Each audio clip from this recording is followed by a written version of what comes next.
कल भी भुट्टो जिंदा था, आज भी भुट्टो जिंदा है। कल भी भुट्टो जिंदा था, आज भी भुट्टो जिंदा है। कल भी भुट्टो।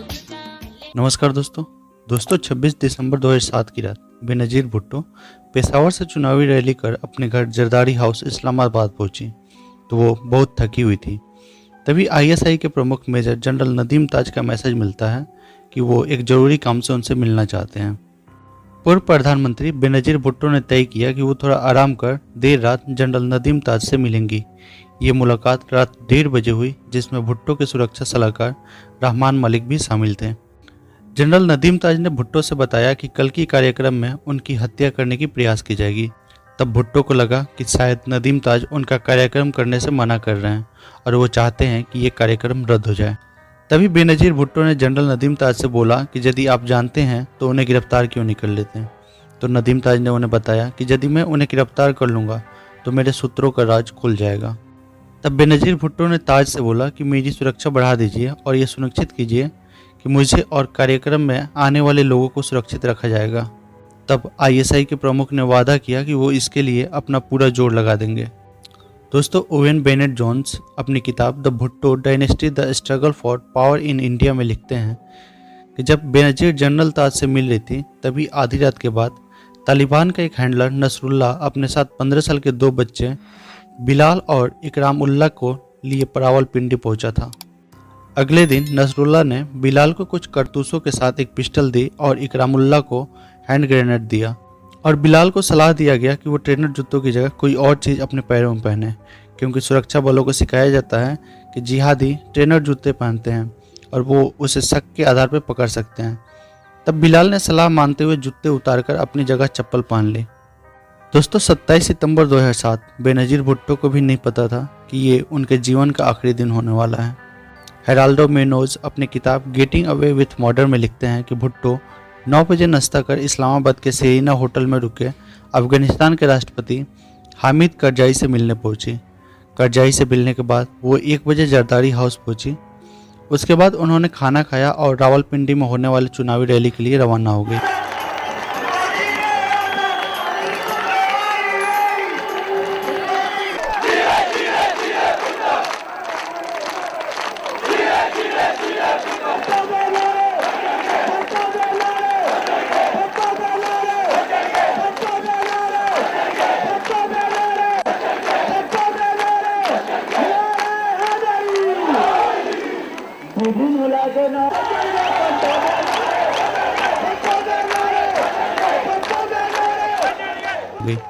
हेराल्डो मेनोज अपनी किताब में लिखते हैं कि वो वहां पहुंचकर 10,000 लोगों के सामने करीब आधे घंटे भाषण दिए।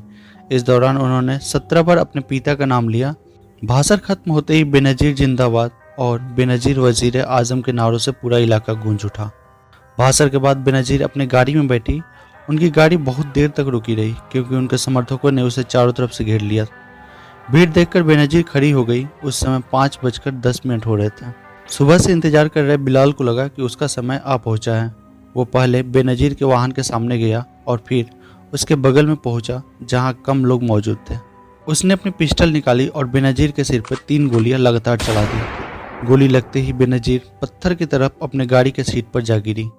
जैसे ही वो नीचे गिरी, बिलाल ने अपना आत्मघाती बम भी फोड़ दिया।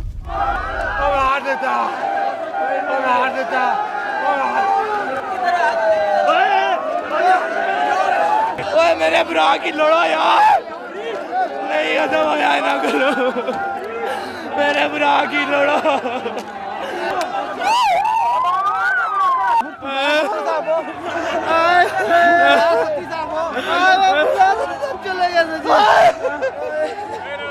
बम फोड़ने की वजह से वहां अफरा तफरी मच गई और बेनजीर की गाड़ी के टायर फट गए। ड्राइवर लोहे की रिंग पर कार को चलाते हुए उसे रावलपिंडी जनरल अस्पताल ले गया। अस्पताल पहुंचने के तुरंत बाद बेनजीर को पार्किंग इलाके में ही स्ट्रेचर पर लिटाकर अंदर ले जाया गया। उनकी ना तो नब्ज चल रही थी और ना ही उन्हें सांसें आ रही थी। उनकी आंखों की पुतली एक जगह स्थिर थी और टॉर्च की रोशनी डालने से भी उनमें कोई हरकत नहीं हो रही थी। इस बात के पूरे सबूत होने के बावजूद कि उनमें कोई जान नहीं बची है, डॉक्टर सईदा यास्मीन ने उन्हें बचाने की पूरी कोशिश की। दोस्तों 5:50 पर अस्पताल के senior physician professor Mossadegh Khan ने वहां पहुंचकर चार्ज संभाल लिया। उन्हें ऑपरेशन थिएटर में ले गए। प्रोफेसर मुसद्दिक खान ने उनके सीने में चीरा लगाया और हाथ से उनके दिल का मसाज करने लगे, लेकिन उनका शरीर शांत पड़ा रहा। 6:16 पर बेनज़ीर को मृत घोषित कर दिया गया। जब अस्पताल के बाहर बेनज़ीर की मौत का ऐलान किया गया, तब वहां खड़ी भीड़ के मुंह से एक आह निकली। वो अचंभित थे और दुखी भी कि एक और भुट्टो ने हिंसक मौत को अपने गले लगाया है। आपको बता दूं कि बेनज़ीर के पिता जुल्फ़िकार अली भुट्टो को सैनिक सरकार ने फांसी पर चढ़वा दिया था। उनके एक भाई शाहनवाज की मौत जहर से और दूसरे भाई मुर्तजा की मौत गोली लगने से हुई थी। दोस्तों, आई होप कि आपको ये वीडियो इन्फॉर्मेटिव लगी होगी।